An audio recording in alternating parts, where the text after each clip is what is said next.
The following is a Thorf TV production brought to you in cooperation with Jack Thorfinson. Ladies and gentlemen, it's time once again for the SOCS Show, brought to you live from MrHolster's ranch way up north near the Canadian border. Let's have a big rousing round of applause for that unique YouTube personality. Here he comes direct from the bar, MrHolster! He's coming direct from the bar, I'll bet. Oh, the thing is, he's probably crawling. That guy's such a rounder. Oh, MrHolster, hey, yeah, that's me. Howdy, pards, it's me, MrHolster and Jack. What'd you get out tonight, Jack? Redemption Rye. Ooh, I like this stuff, Jack. This is good stuff. Pre-Prohibition Rye Revival. It says here, Jack, it's 46% alcohol by volume, 72 proof.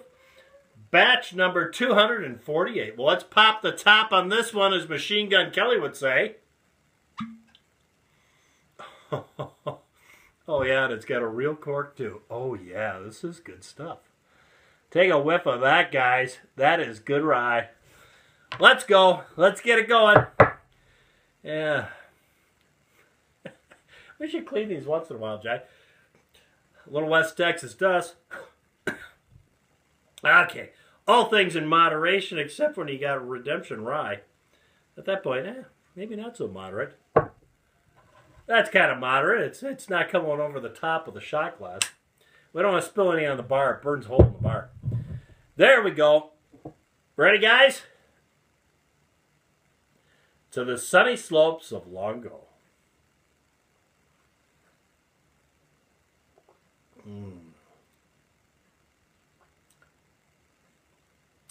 That didn't heat you up and cool you down all at the same time. Oh, that's good stuff. Thank you, Jack. And I bet Machine Gun Kelly will come by and pop the top on that himself. As soon as he sees that, I bet he knows how good that is. To chase it, what do we got to chase it with, Jack? You got Excelsior Brewing Company XLCR. Doesn't Ruger make a gun that's... Is there a possible lawsuit here, Jack? Doesn't Ruger make a gun that's the XLCR? Isn't that the one that's got a hammer, Jack? Isn't the hammer LCR called the XLCR? There's possible trademark infringement going on there by somebody. I don't know, I could be wrong. MrHolster can't remember everything. He has a problem remember anything. I tell you.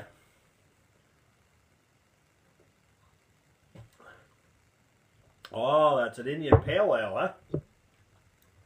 Yes, sir, it is. 5.8% alcohol, which, yeah, not much.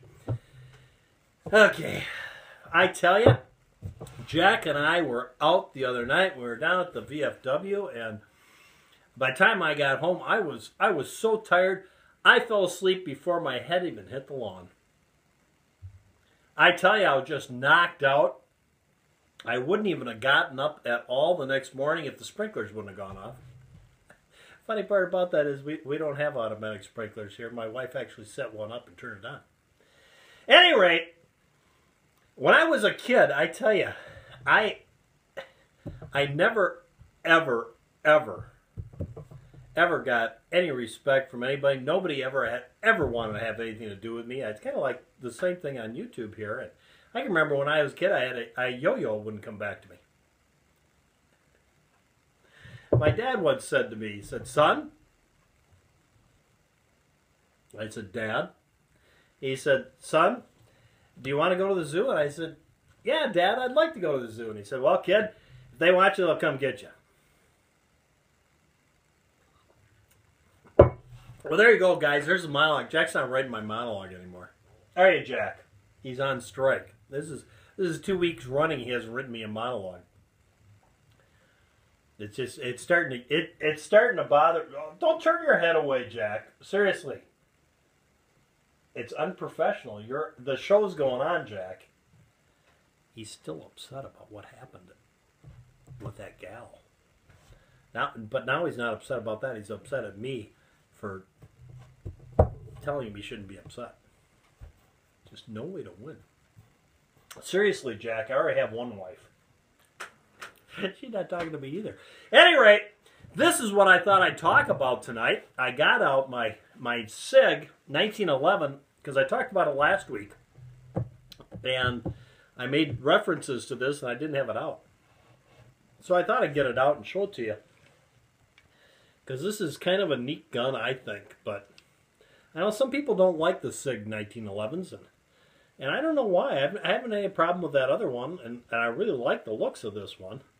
I know they're kind of a departure from the original John Browning design because they don't have an internal extractor. It's an external extractor, and some people don't like that. And of course, this is a model, and really not, because this is a Colt thing, a Series 70 and Series 80. But this is basically like a Series 80, where it has the safety on it that some people don't like because they don't think they get as fine a trigger. But, you know, MrHolster, the harder the trigger pull, the better for me. So these guys have 5-pound trigger pulls in these things, and I like that. Yeah. And each trigger pull's the same because it's single action, and I like that. And it's got a nice, well, it has a nice ambidextrous safety. I don't know that I'm all that hot on having an ambidextrous safety on a 1911 because I carry it at 3 o'clock, and I kind of worry about it getting knocked off. But that being said, there are times where that might come in handy, so we'll let that go. What I really, really like about this gun, besides I've always liked the Commander. The first 1911 I had, we'll go back, the first 1911 I had was a Commander size. That was the first one I ever got back in 1988. And then I had that pair I've talked about in the past. I had that match pair of officers models I carried for a while. And I really like that Commander. I really like that Commander. But the 1911 that I regret the most, that I regret selling the most, and I really didn't, you know, I never carried it. It's not a carry gun. It's just one of those things. It's like the guys out there, and I understand it, but I've had no desire to do this. The guys out there that own the Desert Eagles. Yeah, the big Desert Eagles. I've never had desire to own one, but I get it. And I probably have had no desire because I had back in 1989, I think it was 1989. Was that 1989, Jack? Or was that, well, it might have been 90, 91, somewhere in that time period. That was a couple of years ago. One of those Grizzly Win Mags. I wish I'd never sold that. I should have kept that thing. The Grizzly Win Mag. And I bought it used from a guy, and it had like so many rounds. There were like 10,000 rounds he'd had. I never even shot up. I came darn close, though. I did come darn close. There were only like 3 boxes left of the thing when I sold it. I wish I'd never sold it, but that really, really made shooting a 45 like a pussycat after shooting that for a long time. It was a good, that's why I bought it. Seriously, that's why I bought it, because I wanted to really, really, really work on shooting a 1911 to the point where when I went back to the regular 1911, it would just seem like nothing. And of course it does once after shooting that. Not that it was that big a difference, but that's a pretty stout cartridge there. Any rate, so this gun here is one of the last ones I bought. If you saw that video, I still have yet to shoot this. I'm waiting until the shooting range is done to shoot this. Otherwise, I'd be shooting it and getting ready to carry it because, yeah, I really want to use this. But we're trying to get the shooting range done, and I've got about 6 weeks to finish it here. And I've got a plan on doing it, and I think I'm going to have that done. It'll work. So I want to talk about this gun now. I've wasted like 10 minutes of your life. You'll never get back again, because one of the great things about this gun, it's got some of the features that the other gun didn't have. Of course, it's got this skeletonized trigger, which is meaningless to me. I like a heavy trigger pull, so who cares? It's got this kind of different angled skeletonized combat hammer, which the other one had a round hammer. My other SIG, that's, and of course it's got the same Novak style SIG night sights. But what it does have that's a little more unique, besides it's got this really cool, well, I think it's cool. I like the colors because it's kind of a bluish tint to this gray top, slate top, and it's really more of a gray bottom and a lighter gray blue tinted top. I just like the colors. But what I really love on this gun, and what got me to buy this gun, of course it has the magwell on there, which is nowadays pretty much a must on your 1911 is to have that magwell, because everybody's doing it and they're doing such a nice job. It's not like in the old days where it's slapped on there. It really does, you don't even notice it's there. It really is kind of a must for a 1911 nowadays. But what I really love about it is the Hogue. Hogue makes these grips for Sig. The Hogue G10 Piranha grips. Oh man, are they ever nice. You grab this thing and it's just like, it's like it's sticking to your hand. It is so nice. I know that once I start training with this gun and using it, I'm going to be out there getting another one. Yeah. I really like this. And as soon as I picked it up, I knew I had to have it. And that's the way it is when you get old. You want something, you pick it up, you know you have to have it, but you might as well just buy it, because you like Jack said the other week, I might just wake up dead in the morning. Yeah. And I think that'll happen pretty soon here. So at any rate, I thought that I'd share that with you. One thing I don't like about it is, and Sig does this, they use these Torx screw heads on the screws and the grips, and I know over time as I put them on, take them off, and screw them in, I'm going to break them. I'm going to have to get some little rubber O-gaskets and put them underneath these things, I know, to try and make it so they don't come loose and I'm not torquing them up all the time, because MrHolster, he's one of those guys that over-torque stuff. It's just, I can't stop when I'm supposed to, so. But yeah, and the checkering on the front, this fine checkering on the front, actually complements this Piranha grip. This ain't going nowhere, boys and girls. Yeah, there are some things in life that take you to the next level and put you beyond the realm of reality. And one of those things is picking up a nice 1911. Yeah, it has its downfalls. You only have 7-round magazine or 8-round magazine if it's the factory mag. You want those Wilson 7-round mags. But versus like the Glock 21 that's got a 13-round mag. That gives you 14 rounds with one in the tube versus this, which is an 8-round or 9-round. Of course, this is a little slimmer, but also a lot heavier, even though it's got an alloy frame.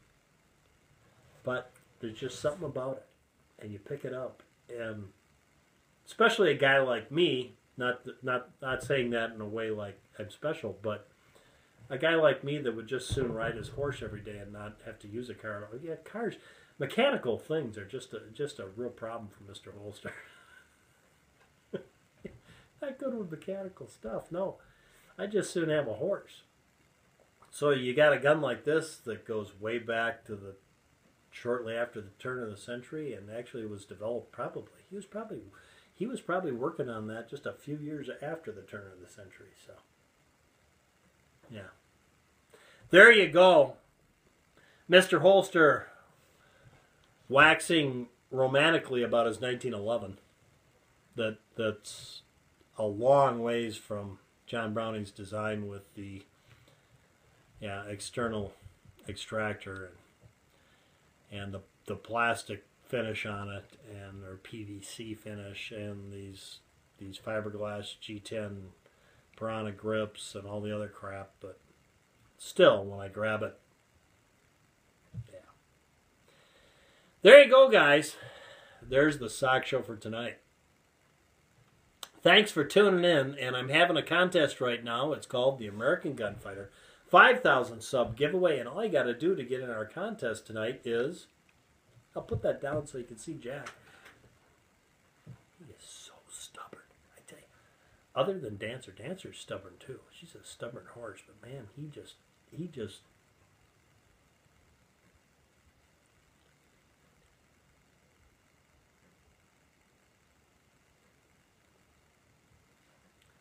tops the cake. I mean,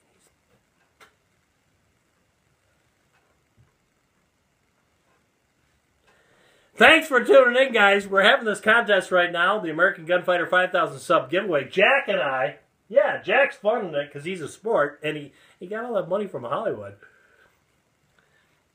And all you got to do to get our contest and win that $350 gift certificate from Brownells, get your name in the box. Maybe you get drawn, and all you got to do is, number 1, be a subscriber. Number 2, like this video. Come on, guys, get another chance. Number 3, in the comment section down below, tell me what you're thinking and tag it with John Browning. Yeah, why not? Thanks for tuning in, guys. Till next time, from MrHolster and Jack, go out, stay safe.